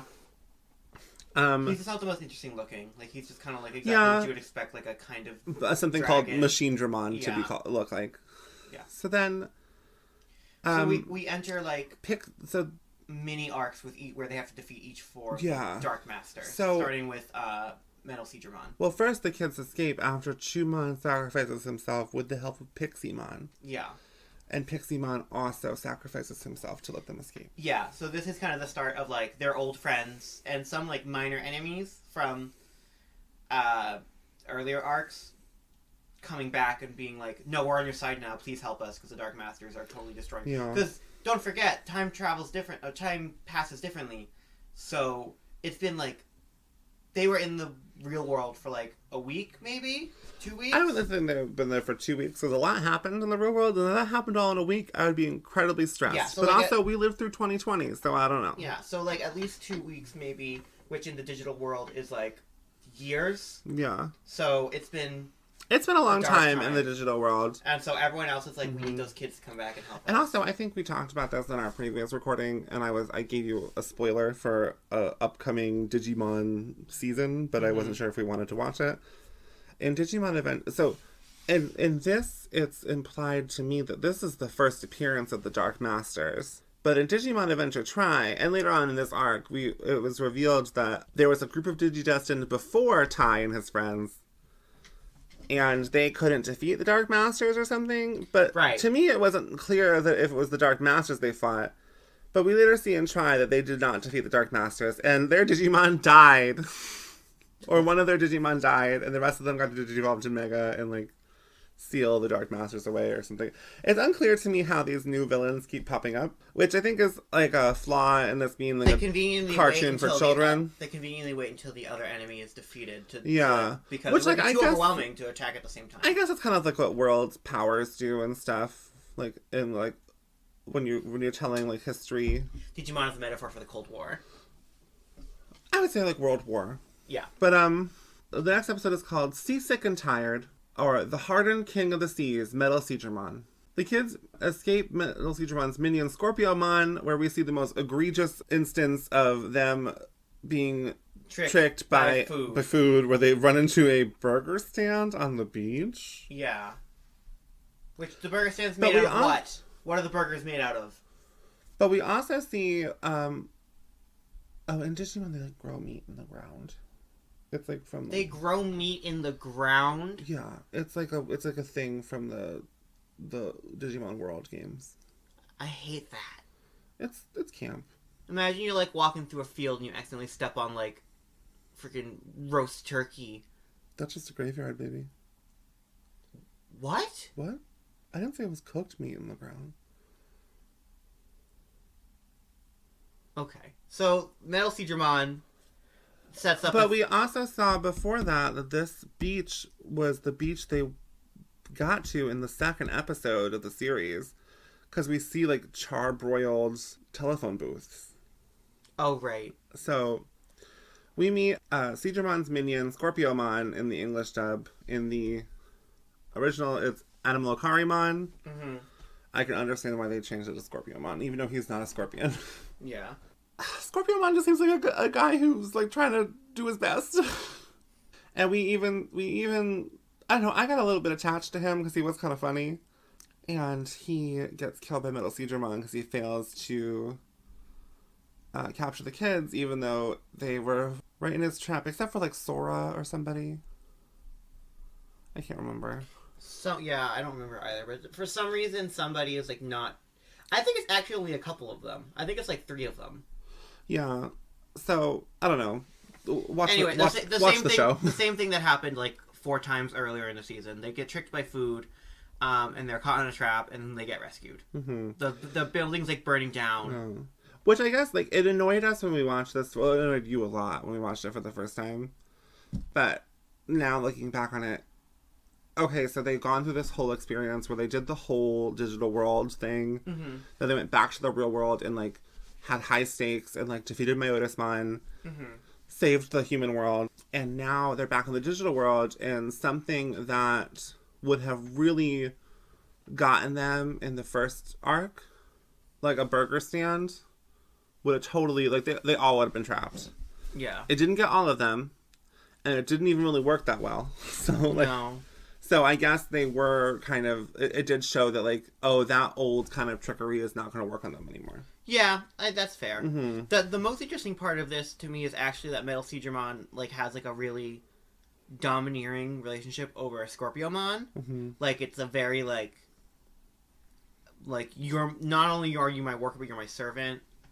And, like, he's feeding him, like, shells or something. Like clams. Clams, yeah, and it's, like, working, but he, like, threatens to withhold his pay, basically, for no reason. Like, it's a very interesting, there's like... the part where Scorpiomon just wants to share his clams with Metal Seedramon, and I'm like, oh. And Metal Seedramon's, like, a dick about it. And then he kills Scorpiomon because the kids escape. Yeah. So, like, it kind of shows that it's kind of similar to, like, the whole... I mean, the Black Gear situation is much more explicitly, like, they don't want to do this. They're being controlled by the, technology. But it kind of shows, once again, like, there are some that are subservient only because that's all they know. Like, they're not inherently, like, I want to hurt these kids. Yeah, it's just, they're Metal Seedramon's my boss, so they're subservient because the other Digimon are stronger than them. Yeah. So they attempt to escape by sea on Ikakumon, or Zudomon. Mm-hmm. Doesn't work. They're stopped by Metal Seedramon. And then the next episode begins, and it is called Under Pressure. Pressure, under pressure, drip, drip, drip, will never stop. We watched it in context. Whoa. Waymon, under attack from Metal Seedramon, Waymon comes to the Digestion's rescue and flees to the bottom of the ocean. I like Waymon. I like Waymon a lot. Yeah, we talked about him before, but I still like him. Yeah, Waymon he's good. He's good soup. Mm-hmm. It looks like they're going to get away, but they are found by Metal Seedramon and his army of Divermon. Mm-hmm. Waymon and Zudomon destroy the Divermon while War Greymon battles Metal Seedramon. And we learn that War Greymon has the power to destroy Metal Seedramon with his Draymon Destroyers, which are like his gauntlets. Mm-hmm. So he is like super effective against any Digimon that ends in Dramon. This episode ends, and then the next episode starts with Waymon sacrificing himself while saving War Greymon. Yeah, this is the saddest of the sacrifices, I think, outside of in this arc, outside of like the Wizardmon one. Yeah, well, there's another one that I think is really sad too. Waymon's sacrifice allows War Greymon to defeat Metal Seedramon. The Digidestined proceed to Puppetmon's forest, but not before Mimi as creating a grave site for all of their dead friends. Yeah, like a memorial, because she's the one being most affected by all of these deaths. Yeah, and we kind of see that, like, this is a lot of character growth from Mimi, because in the beginning, when they were at File Island, she was very selfish and self-centered. Still had a good heart underneath, but was not really concerned about the needs of others.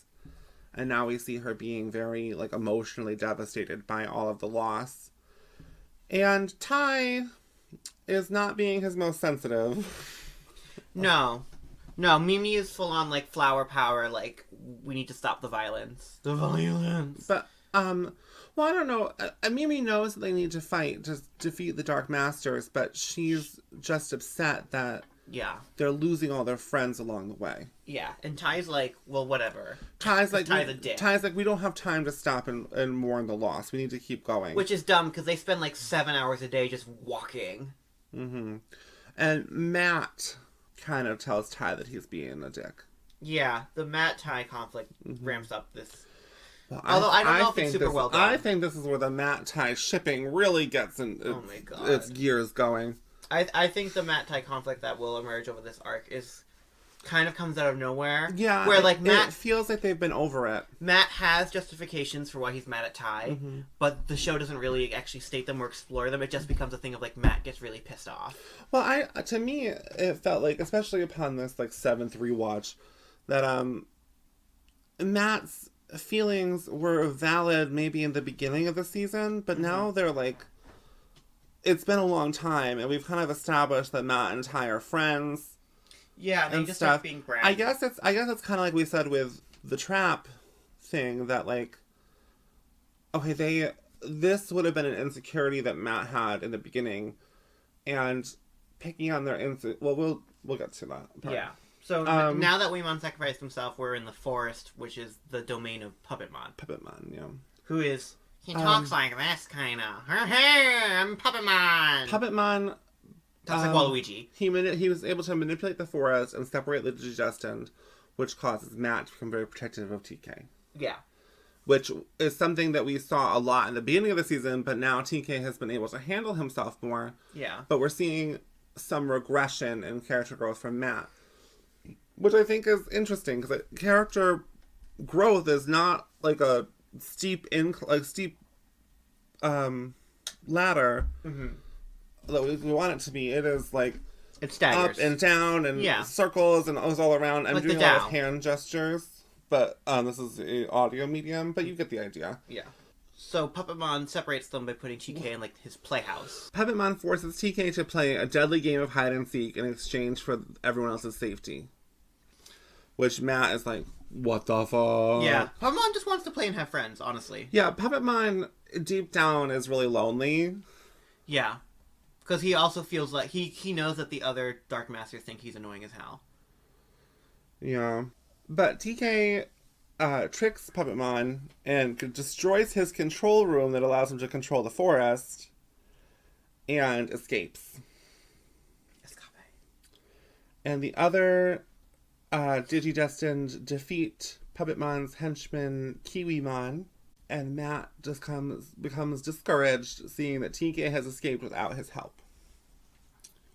Which I can kind of like get Matt, but I feel like Matt not being able to process that he doesn't have to be like as protective as an older brother is weird, because I feel like that should have happened already.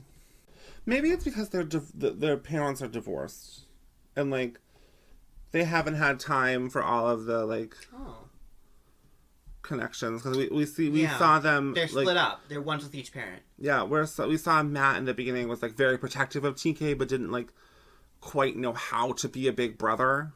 Yeah, I think that's a good angle. I think you're getting. Yeah, you're on and something. then like we saw Matt and TK kind of bond, especially over the tragic death of Gotsumon and Pumpkinmon. Yeah. And then we see them now where, like, Matt's like, okay, I know how to be a big brother to TK, and I have a connection, but I don't need to be as protective anymore because TK is growing up. So the next episode is called Trash Day. Puppetmon orders Garbagemon to attack the Digidestined. So Puppetmon is, like, there's, like, a species of Digimon called Puppet-type Digimon. Okay. And that's, like, Monzaemon and all those other ones. So, like, it's interesting that Puppetmon is also ordering around, like, garbage Digimon. In this episode, this fight with Garbagemon, Mimi has had enough. Yeah. And she just takes the fucking pile of garbage that Garbagemon threw at her, grabs it and throws it right back. Yeah. Which causes Palmon to kind of panic and Digimon to Lilymon to try to save the day. Yeah. At least she has gloves. Yeah. Matt withdraws from the battle. Yeah, because he's like, fuck this. I'm sorry, I'm not going to say fucking over. He's like, screw this. Well, I already said it, so it's fine. Okay. And he kind of goes into the forest, I think pretty much after having a fight with Ty. And Matt meets Cherrymon. Yeah, who's like a big tree with a face. He's basically the Great Deku Tree. With cherries. But evil. Yeah. So the Great Deku Tree. No, I'm just kidding. Cherrymon convinces Matt that he has to defeat Ty, who is, according to Cherrymon, the source of Matt's self-doubt. Yeah, which seems like that wouldn't be self-doubt then, if it's coming from someone else.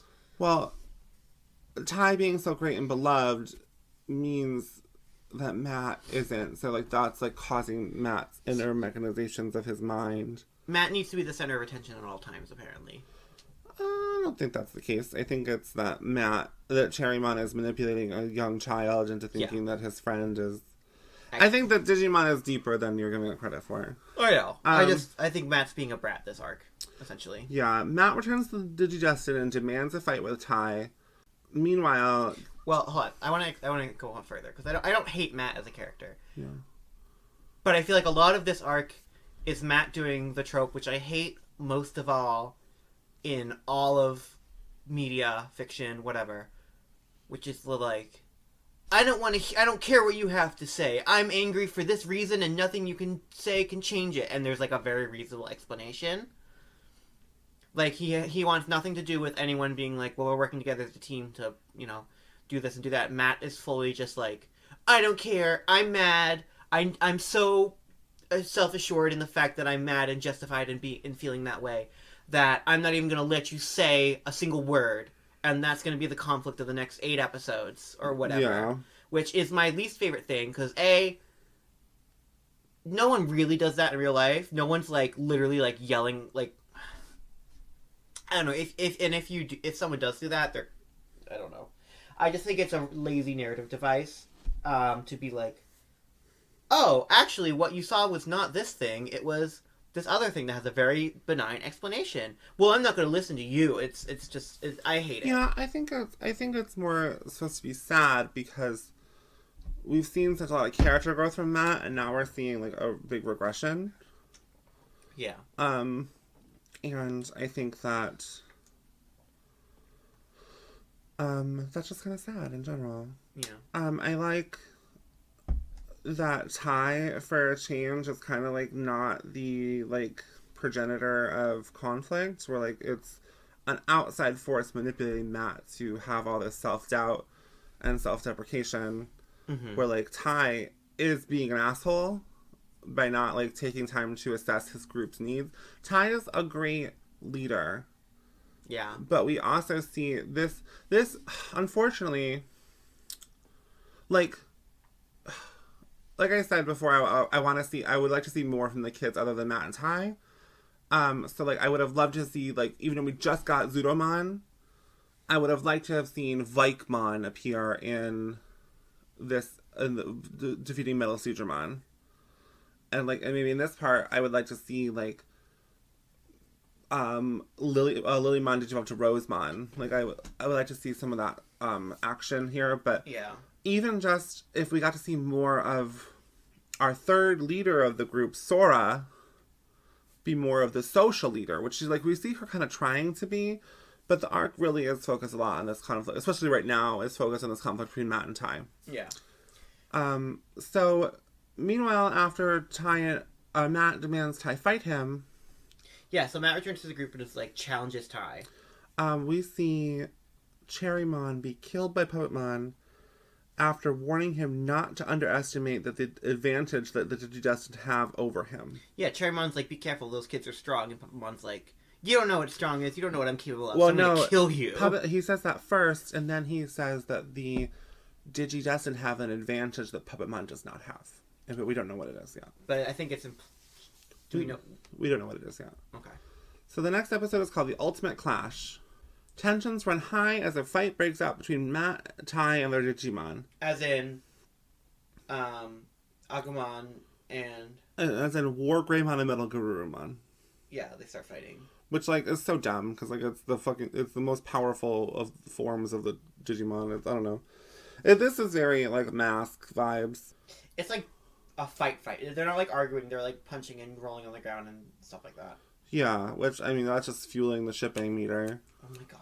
Okay. We can ship and not have it be sexual.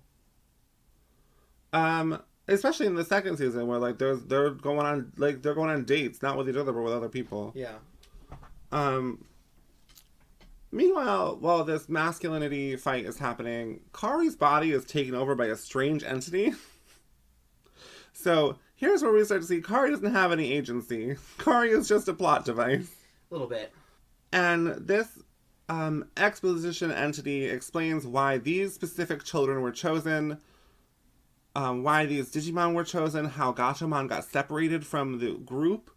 And we see Piedmon was a part of it. We see Hot Genai was, they like had these Digimon partners ready with their tags and crests, and everyone was supposed to get everything at the same point, but Piedmon attacked and got the crests, and then Genai was able to escape with the Digi-Eggs, but he wound up dropping Gatomon's by accident. Which is why Gatomon wasn't with Kari from the beginning, like the rest were. Now that they know kind of the whole history and what's at stake with the Dark Masters, which, I mean, they kind of already knew, Matt leaves the group. Yeah, Matt runs off. Well, then also Mimi and Joe leave. Mimi together. is upset from all the conflict, and so she decides to leave as well. But then Joe decides to accompany her because he doesn't want to leave Mimi by herself. Yeah, which is sweet. This is like the best Joe. This is Joe's best moment. Oh, I loved Joe from the jump. I think Joe is great. Joe is the kind of kid that I would like to teach, where he's very smart.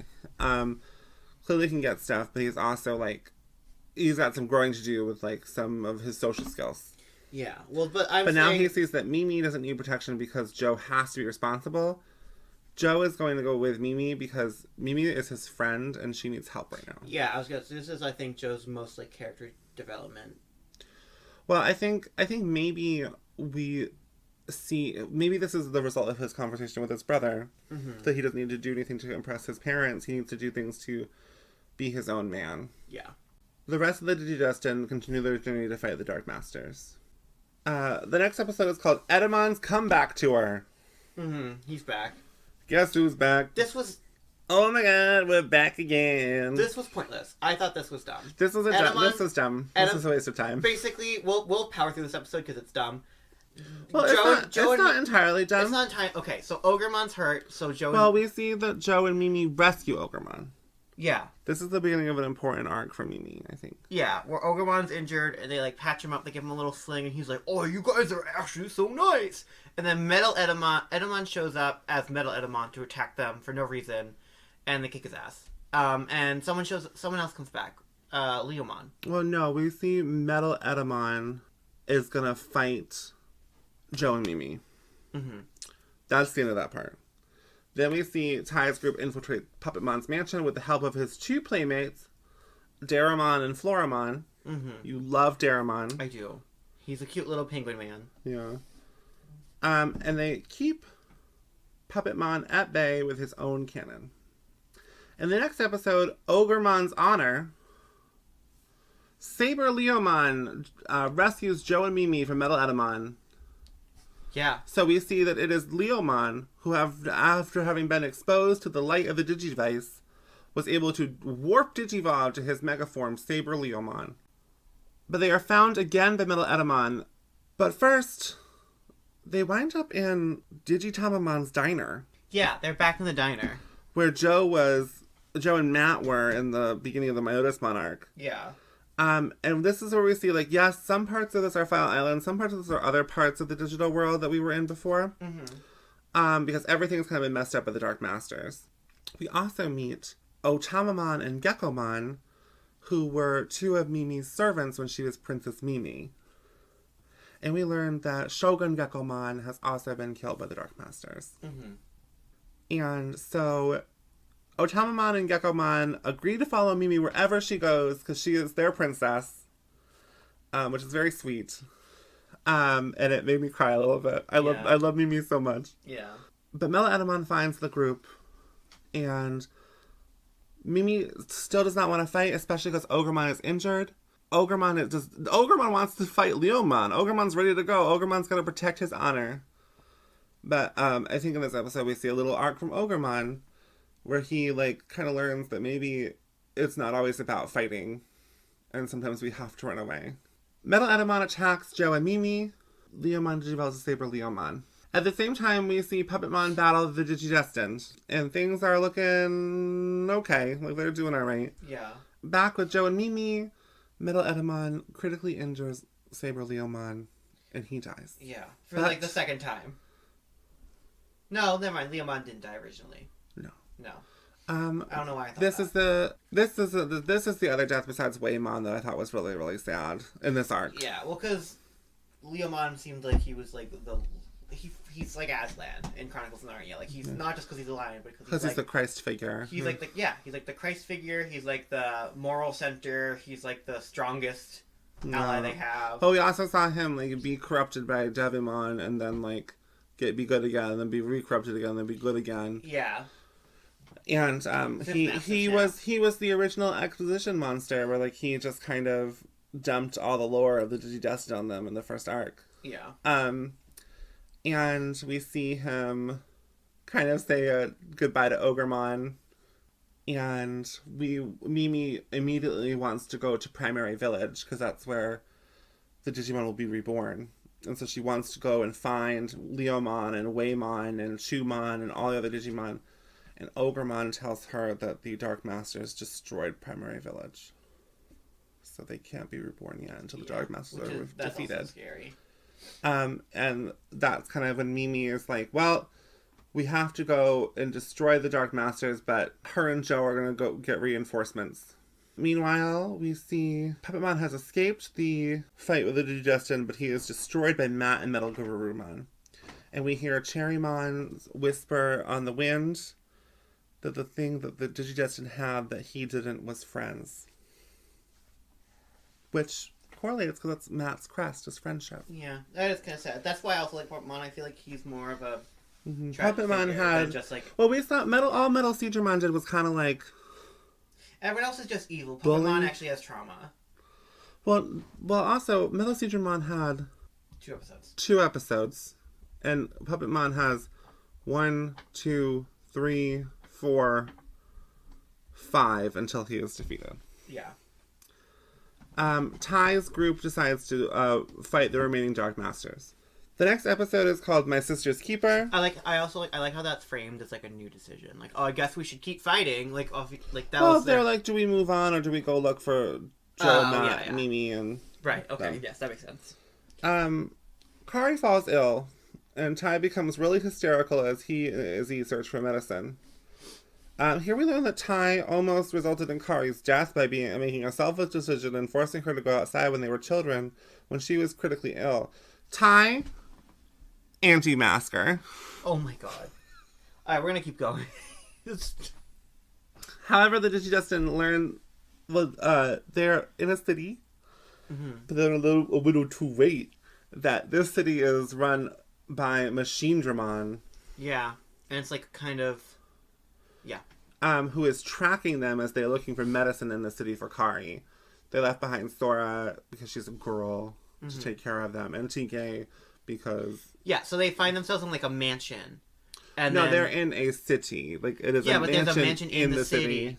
And then Ty and Izzy leave the rest. So Sora, TK, and Kari are staying behind in the mansion. And Ty and Izzy are in the city looking for medicine. Yeah, and they find the medicine, and Ty reveals his past trauma and guilt over almost letting Kari get really sick and die. Yeah. Ty and Izzy return and are nearly killed by a Megadramon and Gigadramon, but they are saved by Angemon. Because they thought that the kids were in the mansion still, and it got blown up. Yeah, the mansion they come back to the mansion and it's blown up. And they're like, oh no! And then Angemon, they got out in time. Yeah, Sora knew something was up and got the... Sora was like, just do everything myself, these idiot boys. Yeah, Sora's like, maybe we shouldn't stay in the one building that looks distinctly different than everything else around us. Yeah. Unfortunately, Machinedramon fires at the building the kids are in, sending them into the sewers below. Which is a little bit weird because, like, 3 of their 4 Digimon can fly. Yeah, but plot. And they find something cool in the sewers. Yeah. The next episode is called The Crust of Light. In the Japanese, it is called... Don't say that, that's a spoiler. Okay, so Kari recovers, and she is in the sewer with Tora. Yeah, they got the medicine. With Sora and TK. And they begin searching for the others. They encounter Waru Manzemon, who is forcing the Numamon into slave labor. Yeah, it's like a sweatshop. Yeah. And they have little, like, chains around their eye stalks. Yeah, it's very... It's so sad. It's so sad. But Kari's the one who's most upset about this. Yeah, and Kari's crest begins to glow. and her crust re-energizes the Numamon. Yeah, and they kind of get the motivation to, like... Ty and Izzy are also in the sewers, and they are being followed by a mysterious Digimon. More on that later. Kari, with her Crust of Light, overpowers Warumanzemon. Yeah, well, she motivates the... And she motivates the Numamon to, like, strike. Demand labor rights. Yeah, she organizes a labor rebellion. This is where we would put in the, like, Soviet Union communist anthem thing that everyone does if we had that. We can do that anyway. We can put in some music from Les Mis. I want to get copyright. Are they communists in Les Mis? I've never seen Les Mis. No, they're like rebelling against the bourgeoisie. Okay. Ty and Izzy are found by Andromon. Yeah, our old friend from the Their maze. old friend from the pyramid. No, from the factory on Foul Island. Oh yeah, the factory. Once they are reunited, I think it's implied that Datamon, who was the one from the pyramid, kind of like fused with Edamon, and that's why he became Metal Edamon. Oh, okay. And they all reunite. Yeah, he's not like evil. He's on their side again. He's on their side. They battle with Machinedramon. The Numamon sacrifice themselves in big numbers to save Kari. Yeah. And War Greymon destroys Machinedramon. Yeah. But it is a cool moment because it he goes to attack Machinedramon, and then he lands behind Machinedramon. He devolves back into Koromon, and it looks like, I think Machinedramon even says something. And then Machinedramon just falls apart because he was sliced in half by War Greymon. Very cool. And the Japanese title of this episode is called Farewell Numamon. Yeah, which is why I didn't have you read it, because I was like, that's kind of weird they would call it that. I love the Numamon. I think they're so funny. Yeah. And I it is very sad to me. It is a little bit weird to me that they were so involved with Mimi. Mm-hmm. Yet they are not... Mimi's not a part of this episode. Yeah. So, I guess those hoes weren't loyal to Mimi. Oh my god. Not like Gekomon and Otamamon. The next episode is called Joe's Battle in the English version. In the Japanese, it's called The Battle Between Women, Lady Devimon. I love this episode. Yeah. Joe goes off on his own to find Matt. We also see that Mimi's group numbers have increased. Mimi and Joe are now commanding an army of... Well, it's not an army, it's a small group. Because they've got Ogremon, Gekomon and Otamamon, Frigimon, Meramon, and they hear Matt's harmonica playing, so they go to find him. Turns out it's being played by... I don't remember. Your boy. I don't remember. Elecmon. Oh, yeah. Elecmon, who has been despawned after probably by the primary village being destroyed. All of his children are dead. Yeah, and now he has nothing to do. So play harmonica. He tells the crew where Matt went, and agrees to join their fight against the Dark Masters. Yeah. So now Joe is like, okay, Mimi has protection with this group, so I can split off and go find Matt and try and become the glue that brings everyone back together. Ty's group encounters Lady Devimon, one of Piedmon's servants. And she's sexy.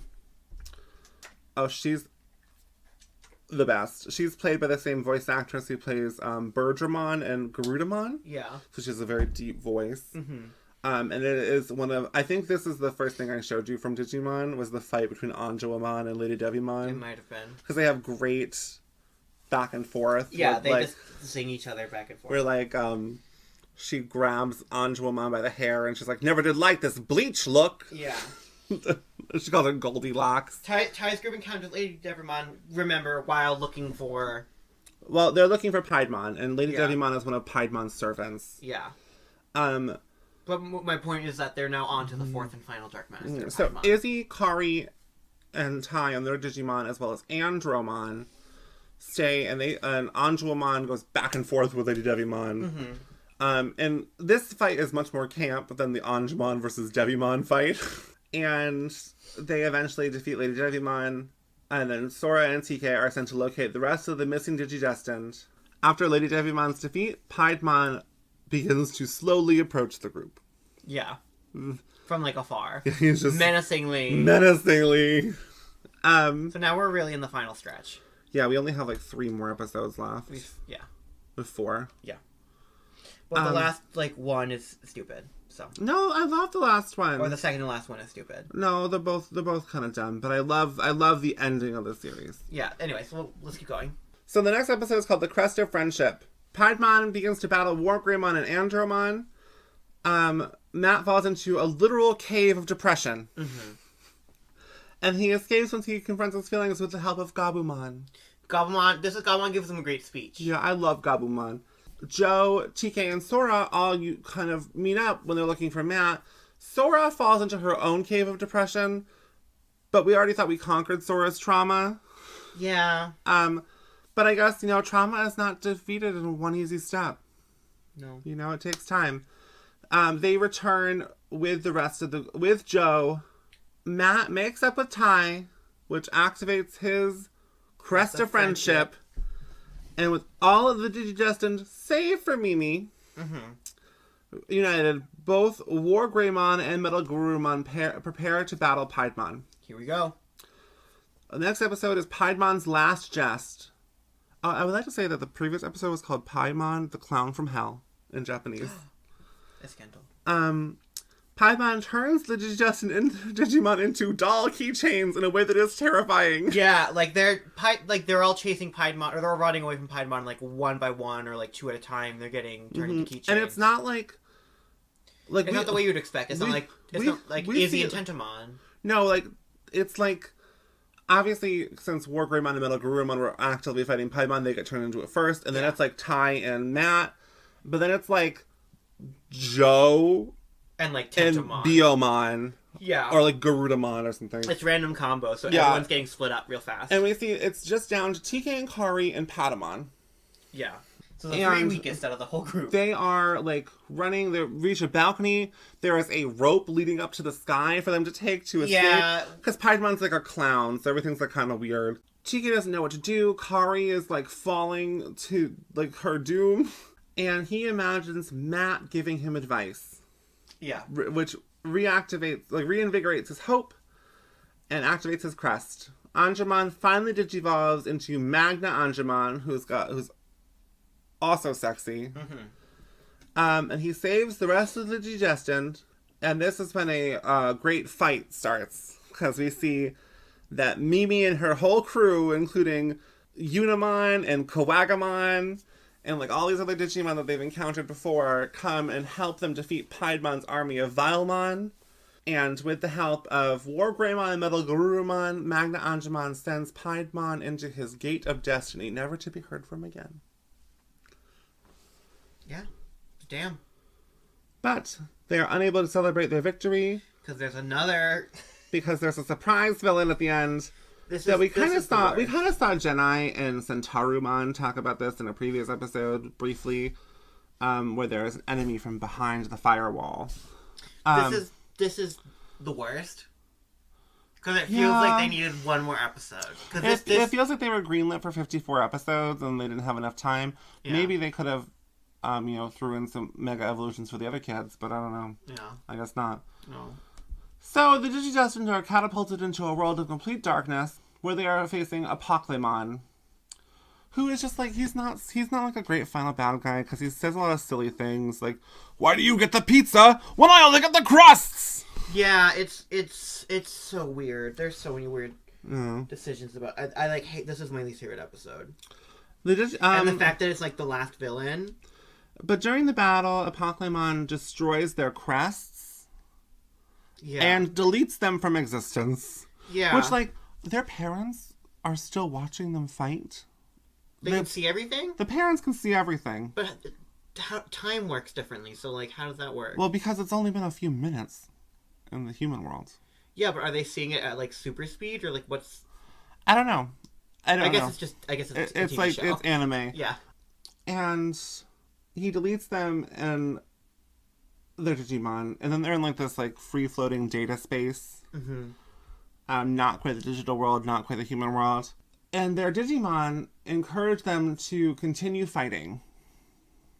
Yeah, this whole thing is I like this as kind of a final thing, but to me this should have been in the negative space where Piedmon's... Yeah, like the idea of having all of them like have like a motivational like one-liner to get them to fight back is fine. It's all of the build-up in this episode to get to that makes kind no of sense. Interesting that Apocalypse can use the attacks of every other bad guy that they fought before. Yeah. And that's kind of cool. I think that if Apocalypse didn't have any silly lines, if there had been some kind of hint or build up to Apocalypse from the beginning of the Dark Masters arc. Yeah. I also think that we binge watched this on Hulu. So, watching week to week or watching each episode in a 10-minute part on YouTube, it led to a lot more... Like the pioneers intended. Yeah. It led to a lot more build-up for Apocalypse, but it still does feel very weird. Yeah, it's... everything... I forgot he was called Apocalypse. That's how, like, insignificant of a story arc this episode actually is. I also think that the episode on Hulu's listing is called Enter Apocalypse.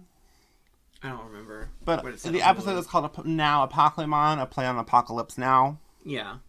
So they have this pep talk with their Digimon. They realize that the power of their crest was inside them all along. Mm-hmm. They didn't need the physical thing. And they return... they regain their will to fight and return to the digital world to confront Apocalypse. All right, the final episode. The final episode is good. The fate of two worlds.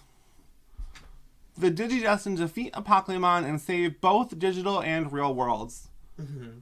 The digital... And that happens like in the first 2 minutes. Like, it's not really... The majority of the episode is focused on the digital world beginning to reformat, and since time in both worlds is now synchronized, instead of being off, the Digidestined have 2 hours to return to their world, or else the portal will close forever and they will cease to exist. So it's a lot of, like, goodbyes. It's a lot of goodbyes. And, like, revisiting memories. And we see, like, Patamon and TK are both crying in a field.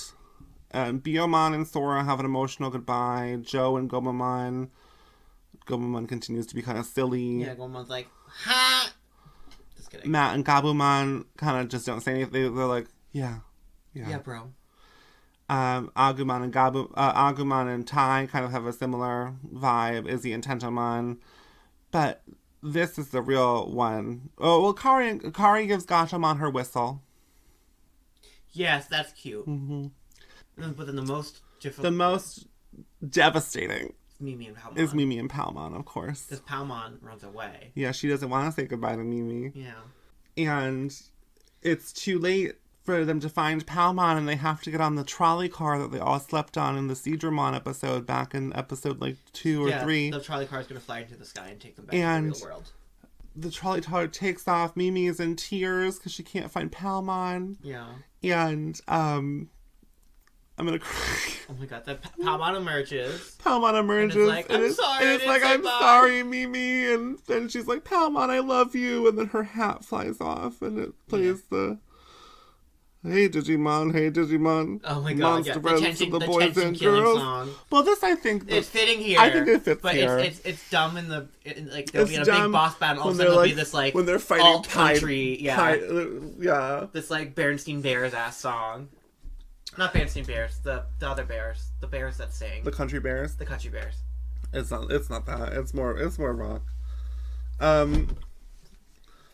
Yeah, that's the end of Digimon Adventure. Yeah. And I think it's a really strong ending. It's a great final episode, yeah. Mm-hmm. It kind of cuts to the core of what is supposed to happen. Well, it kind of cuts to the core of, the theme is lifelong friendship. Yeah. And I think that, Digimon, one, it has never been as popular as Pokemon, so it has avoided a lot of media criticism over it being oh, these monsters are forced to fight. Yeah. But they really are more... It is more about friends and friendship and, the power of working together, which I think is an important message to give to young people. I know it really affected me as a child. I firmly believe that we are stronger as a society when we work together. Yeah.